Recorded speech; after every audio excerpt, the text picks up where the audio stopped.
My name's Ian Aber, and this is Straight People.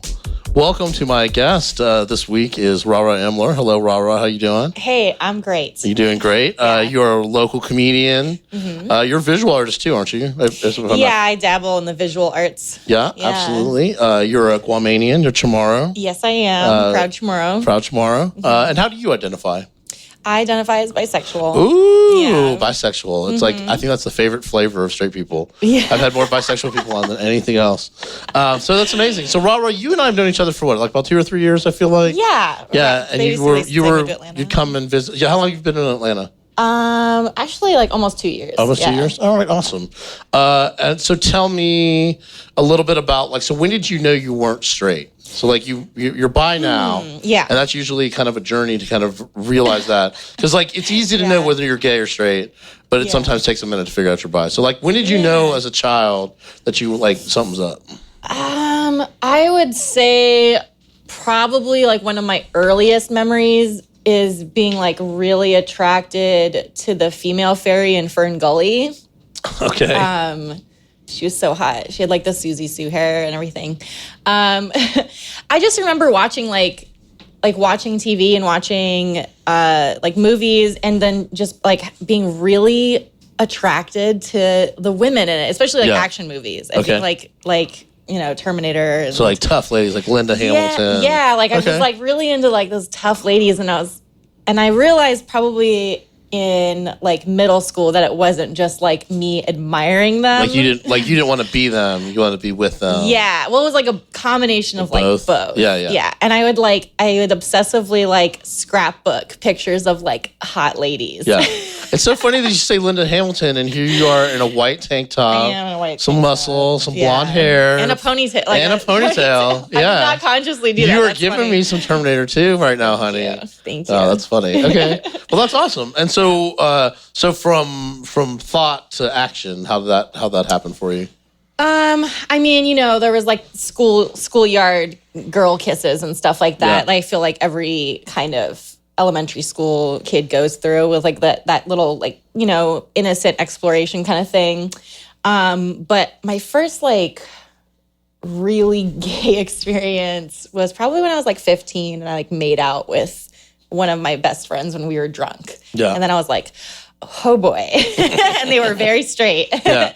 So I kind of I wasn't really out because I didn't have a lot of lesbian or bisexual friends. I had some gay friends, but I didn't also, being a woman and being a femme woman who's friends with other femme women, it was a little bit harder because I didn't want to freak out my straight friends. Yeah. So I wasn't fully out until I was about 19. Yeah. Yeah. So I was a little I don't know if that's late blooming No, necessarily. not necessarily. I mean, it's if you knew early. Yeah, I knew pretty early. Yeah. And then you kind of get on your own. It's it's one of those first things when you're on your own that it's you control. When you're controlling your own destiny, it's a lot easier to say who you want to sleep with. And, make breakfast for in the morning and those kinds of things. Yeah, exactly. So you are also a socialist. Well, I am in Democratic Socialists of America. I'm a part of that organization. I am more closely aligned to communist, but that freaks people out, so I tell them socialist. Okay, well, let's talk about that. Tell me, if I'm somebody who, capitalism is not doing it for me. Yeah. Sell me on some communism. Sell me on socialism. How would that look in our country? So basically, the best way I can simplify socialism, and I forgot who once told me this, but I felt like it was a really straightforward explanation, is that there are some things in society that should not be monetized, like healthcare and education and, the prison system. Those things we should not be able to make capital from because they have a very specific function in society. Yeah. And once you tarnish that with trying to make money off of it, it becomes less about human advancement and, and social justice and more about what can people get me. And it's a very and we become the products of those. We become products as opposed to our own autonomous, individual people contributing to a greater good. So that's the best way I can describe it for people that have no idea. Yeah. Yeah. And why is that so terrifying to be to be like a product. The notion of socialism in general seems to be terrifying to the like. That's the new buzzword. So if you watch the news at all, it's the what Democrats are socialists, what Democrats are capitalists, and that's what they're really focusing on this last couple of months before the election. That kind of thing. So there's a lot of reasons why I think socialism is such a scary word, and I think a lot of it is like leftover Cold War era like anti-red propaganda. Because we were in a war with the Soviet Union, and there was a lot of propaganda surrounding like what communism and socialism actually was. And it was all like pretty negative, bad stuff. And actually, like it was also had like anti-communist propaganda also has like its roots in like racist theory. Because they didn't want to encourage Black people to be communists or socialist because, communism especially it relies on the fact that there has to be a kind of revolution and upheaval of, like the current system in order for there to be like a more stable, like justice, like focused and, community-based system. And they were terrified of Black people realizing that and rising up against it, which is why like, there's like a lot of reasons. There's a lot of like really nefarious things you'll hear about communism and socialism, and a lot of like internet communists and socialists that don't help that image. I might be one of them. I don't know. But for the most part, I think it is leftover Cold War era, like spook tactics, basically. So as a modern socialist or modern communist, like what are your, what goals do you have? How does socialism and communism and capitalism play into like the heteronormative patriarchy is something I've always wondered.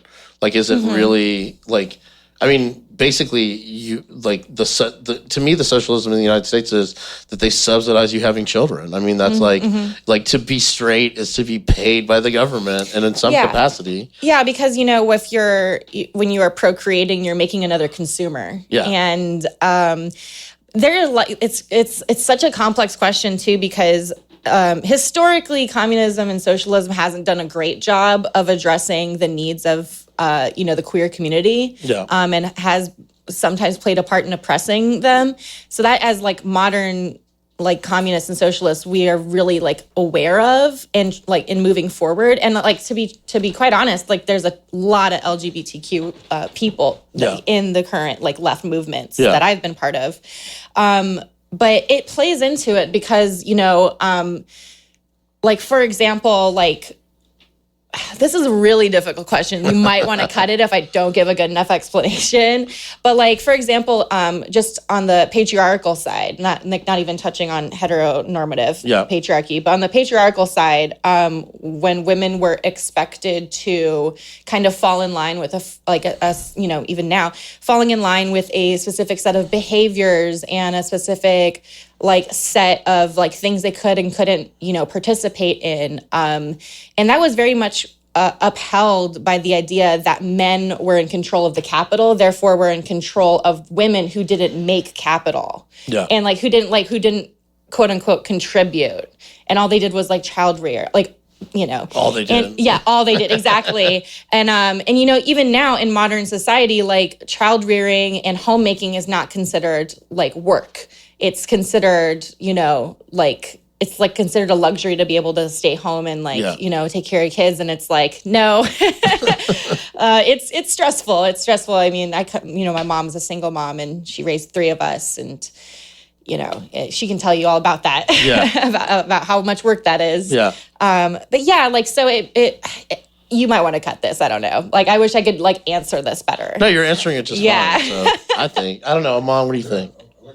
You like that answer? Yeah, okay, well, keep it. I'm sure I'll get a bunch of emails from my leftist friends like, this is what you should have said, but it's fine. That's fine. And that's totally, then you can come back and tell me. And then I'll direct them to you. And then I'll be like, you can go on the podcast. Absolutely. I'm into it. Like, this is something that like, I mean, I don't know last time I thought and contemplated what I think about socialism. Do you know what I'm saying? Yeah. Because we're already the benefits of socialism as far as I'm, you know what I'm saying? So it's like, we could either become more socialist are less socialist, but we're already there. Yeah. Do you know what I'm saying? Like not even just New Deal, but like everything in our lives is subsidized in some capacity. The food we eat is, like our the time, farmers. Every little moment is, like, we get tax returns for, if you get a tax refund, you're being subsidized by the government. Yeah, and then like your whole identity is your money is, back, but it's like, but all of those things that you get, all of your deductions are like grants. Basically, the government's giving you to give you that money back. Yeah. So it's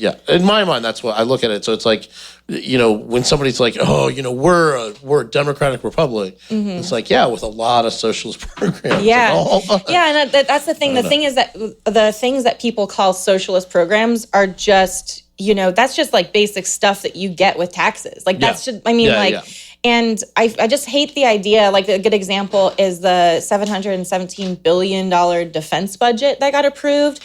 And then we have these same like Democrats that helped approve that budget saying that we can't, like, universal healthcare is never going to happen. And it's like, are you fucking kidding me? Yeah. Like it's insane because it's like when it comes to war and oppression and imperialism, we always have enough money for that. But when it comes to like, basic things in society, like health, not even access to healthcare, but actual healthcare and, and like schools and things like that, like infrastructure. That's always the things that get kind of tossed aside. But when it comes to war, there's no questions ever about like why we need that much money for it. and that's another tool of oppression too, is because if we're through war and imperialism, if we're upholding the current status quo, we're like hurting oppressed peoples in marginalized communities everywhere else. And that includes LGBTQ people, especially, who are already struggling. Like, can you imagine being like a queer person in like, I don't know, like in Iraq? Like that was like, it's like the worst, the worst kind of feeling. Probably you're getting bombed and you're getting like, marginalized by your own community in the larger aspect. I mean, that's a generalization. I don't want to say like all of Iraq is like, homophobic or anything. I don't know. Khalid is from Syria, and he told his mom told him stories about the village homosexual in the village that they're from. His name is Zuzu, and Zuzu like as long as you didn't say anything about sleeping with Zuzu and you kept it quiet, Zuzu was allowed to kind of like be around. Yeah. But was also this character that was like tragic. Yeah. You know what I'm saying? So it's like, I don't know, the town sissy, the way they have it, like, in like these southern towns. It's not that different, maybe, I don't know. But but I definitely hear what you're saying. So do you talk about any of that in your comedy? I don't know if I've ever heard you really get into politics per se. It's one of those things where if it does pop up, like it pops up, but I rarely ever use the actual words like communist or socialist. I did have a joke once and I was like, I'm a like bisexual communist, and like it never went off like well. Like it was only I could really imagine you doing that like in Alpharetta, just like just white women's ovaries exploding. I know, and it does work sometimes, but I've stopped using the actual word. And I feel like my politics kind of come through and like the things that I'm concerned about. Like I have a job about working for rich people and like having to interact with rich people all day and how like shitty that is. Yeah. And like the thing is like that's something that everyone can relate to. Like, absolutely. And so rich people, are you pro rich people or con rich people? Guillotine them all, I say.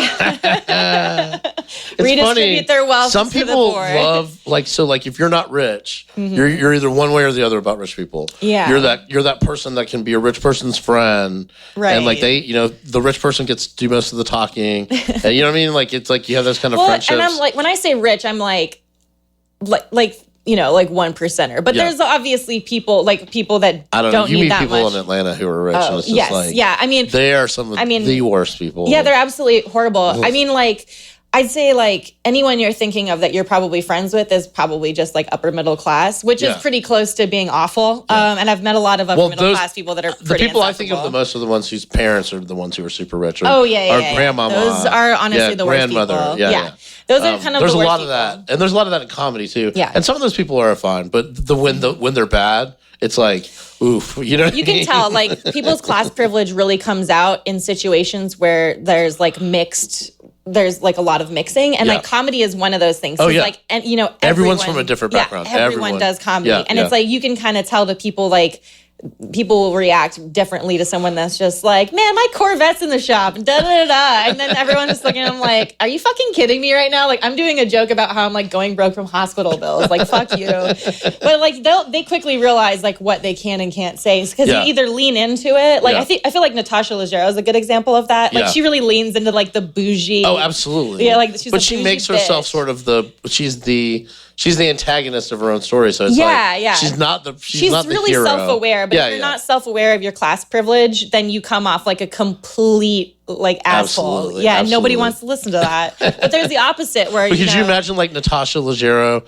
just open micing in Atlanta, like day one open micing in Atlanta? Like how much resistance would she get? Not just from the comics, but the audience in Atlanta would be like, they wouldn't have it. They would just be like, whatever. Yeah, but her as the star in a big theater. Perfection, right? Yeah. But just imagine the idea if, like tomorrow, you're just going to pivot on a dime and you're going to be rich bitch. You know what I mean? Like that was your new persona. Could you imagine? Thing. Like people would just be like, I mean, the laughs would be all about like how crazy it was. Yeah. You know what I mean? Like, but you know what's so crazy is there's like the opposite end of that is like, I almost said Carrie the label guy. Big shout out to Andrew Wright, everybody. Check out Andrew Wright and Larry the Cable Guy. I can't like not say that now. I know, right? But another example is Larry the Cable Guy, who actually went from being kind of like a straight-laced, like normie comedian to being like the redneck comedian without like sleeves on and shit. Yeah. And that like says a lot about how poor people actually shape culture and shape a lot of the things we think about without even like people really like realizing it, because he like captured like he has fans like of all kind of walks of life, but he like specifically appealed to like poor communities, and poor communities are the kind of people that bolstered his career. Like it wasn't fucking rich people. It was like people. It was like rednecks. Yeah. Well, that's the same thing like Southern Mama and Darren Knight. You familiar with him? It's the same style of comedy. Yeah. And it's the same base, which is like those people don't show up for regular stand up. They show up for, it sounds like us. It sounds like you, mama. Yeah, exactly. You know what I mean? Like that. They like Mountain Dew too. You know? And then somewhere in the middle is kind of like most comedians who are just kind of like, I mean, I find it kind of sad when people pretend that comedy, like they're making money off of comedy and like they're just doing that. Because like, for a long time it was like, I got the mentality. I was like, fake it till you make it. But it was like, to me, that's not really interesting to like pretend that everything's going great with comedy and that like it's my main deal. Yeah. I think it's funnier to just address like, hey, I'm a struggling artist. This is what I have to deal with when I'm not doing comedy. Yeah. Like that. I think that's more interesting, and I think more people can relate to it, because like a lot of people that enjoy comedy enjoy a lot of other forms of entertainment or are entertainers in their own right. Yeah. And they can relate to that like struggle of like, you're just trying to pay your bills, but you're also trying to do something creative, you know? So it's like, I think that is a little bit more my speed of just like addressing those people like right in the middle. Yeah. Absolutely.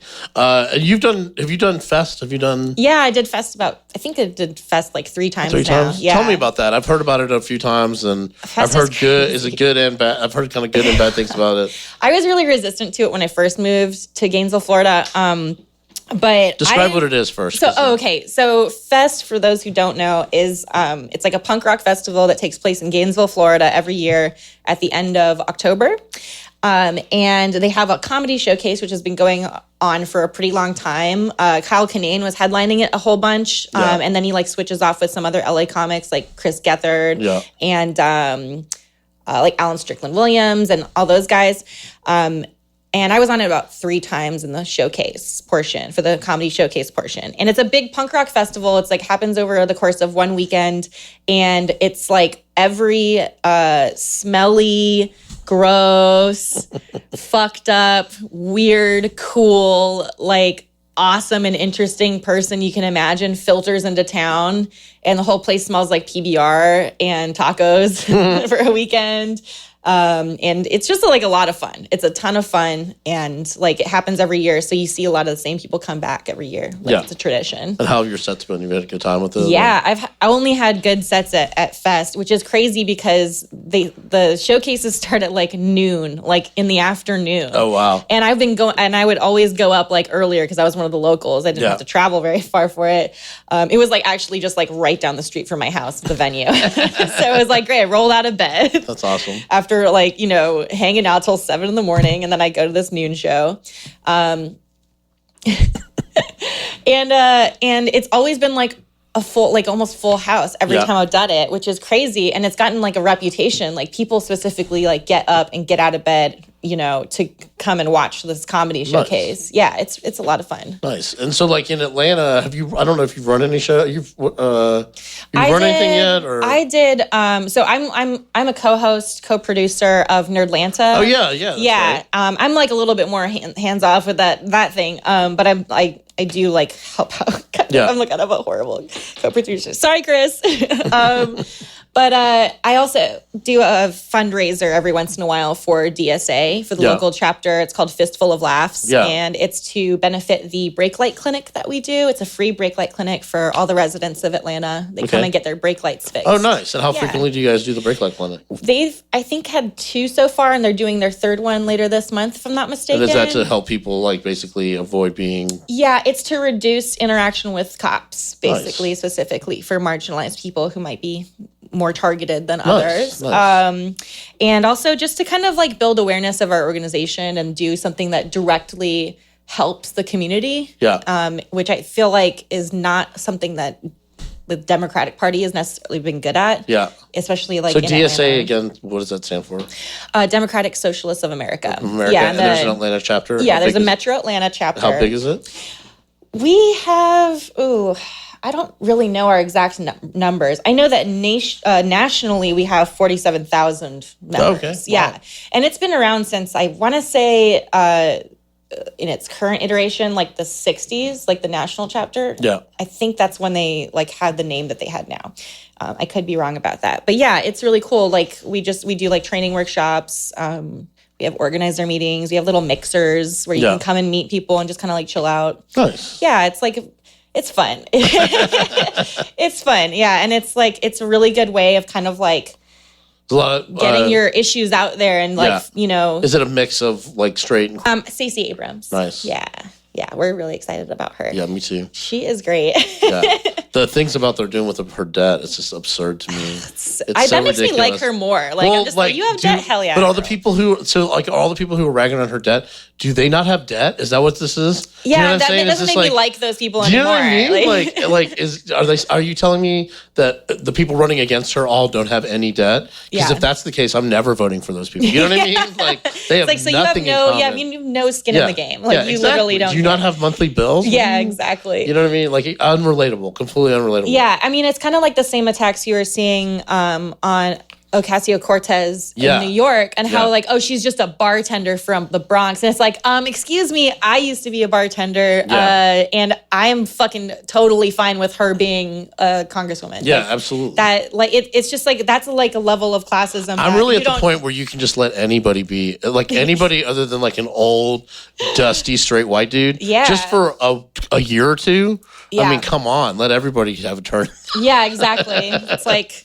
They're so worried about losing any kind of power that they'll just grasp onto anything. But the problem is with that is when you see those attacks on people politically, is it really does shine a light on people's privilege. Oh, absolutely. Because it's just like, you know, you have all these like so-called liberal like pundits. They're coming for Ocasio-Cortez for being a bartender and going to like, and you know, not as good of a like not an Ivy League school or something. And you're like, fuck you. Like, absolutely. Why are we requiring our elected leaders to be so far removed from the reality that so many people face? Like it should be people that come from. Well, it's the same thing. It's below. Like, you know, especially like people with the Ivy League schools. Mm-hmm. It's like the percentage of people who come out of those schools is always going to be insignificant compared to the rest of the population. Yeah. So if the rest of the population would just not give a shit that you went to Harvard, I mean, I don't. I could give a fuck. I've met a bunch of fucking idiots that come from Ivy League. And even the people who act like they're like, oh yeah, it's no big deal. Well, then why are you bringing it up all the time? I'm never bringing it up. You know what I mean? Yeah. Like, I mean, it's being being Ivy League, it probably, I'm not going to say their schools suck, but it's for most people not meaningful. Yeah. But I feel like there is this kind of undercurrent of being annoyed with those people. Yeah. And it's starting to happen more and more and more. And I'm seeing it a lot on the internet. Because it used to be where you'd be ooh, Ivy League people, cool. Oh yeah, you went to Harvard, that's crazy. Yeah. But I think it's changing now. For sure. And because especially when you look at tuition rates and you realize anyone going to an Ivy League school, you could send 10 people to a state college for that money. So it's just a waste. Yeah. Well, and it's kind of the sign of the times. It's the bigger the gap in wealth. So it's it's not just that there's a statistically small amount of people who go to that. It's from a pool of people who are eligible for it. Yeah. And the ones who probably get it that deserve it the most are the ones who are getting in the scholarships because they're the ones who are actually qualifying for all of the bits to get in. Yeah. I don't know. It drives me crazy. Anytime I meet somebody who's I went to Princeton, I went to this and that, I'm just I don't. It's first of all, it's that was 20 years ago. What do I care? You say sociology in Princeton. Great. Yeah. You know what I mean? That's awesome. I mean, I don't want to knock anyone's education, but I mean, it is that's what we do here. It's obnoxious. It's definitely obnoxious.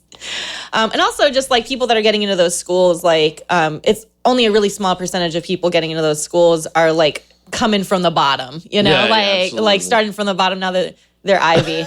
And a lot of them are just there by connection, by virtue of just being born into a certain family and having that connection, it's just a which is just that's being fulfilled. Yeah, which is just obviously so wrong. And I think that more people are realizing that, which is awesome. So hopefully this podcast alone will start the revolution that overthrows all of these systems. Incredible. That'd be amazing. But in the event that it's not, and we're still trapped in the heteronormative patriarchy, let me ask you some of my dumb questions I like to ask at the end of the show. Okay. About straight people. Okay. What do straight people like to eat? What's a straight meal? Straight up straight meal is unseasoned pork chops with canned peas and carrots. All right, and what are you drinking with that? What's the straight as a drink? Straight person, what I'm drinking with that is probably a Coors Light. Coors Light. I'd say skim milk, but skim milk. Yeah, your kids having skim. Kids having skim milk. Yeah, Kim, get the skim. Kim gets skim. Okay. What's a straight song?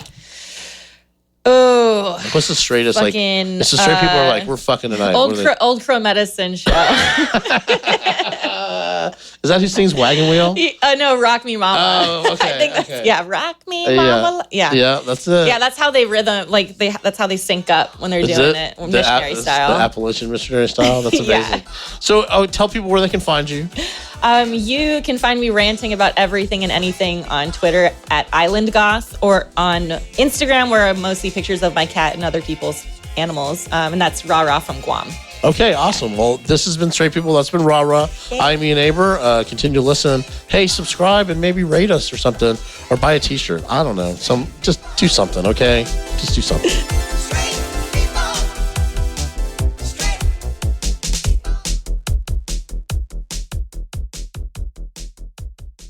So I was talking to this guy, and he said, "Have you ever heard of Bold Koi?" And I looked at him. Yeah, I just looked at him. I don't know.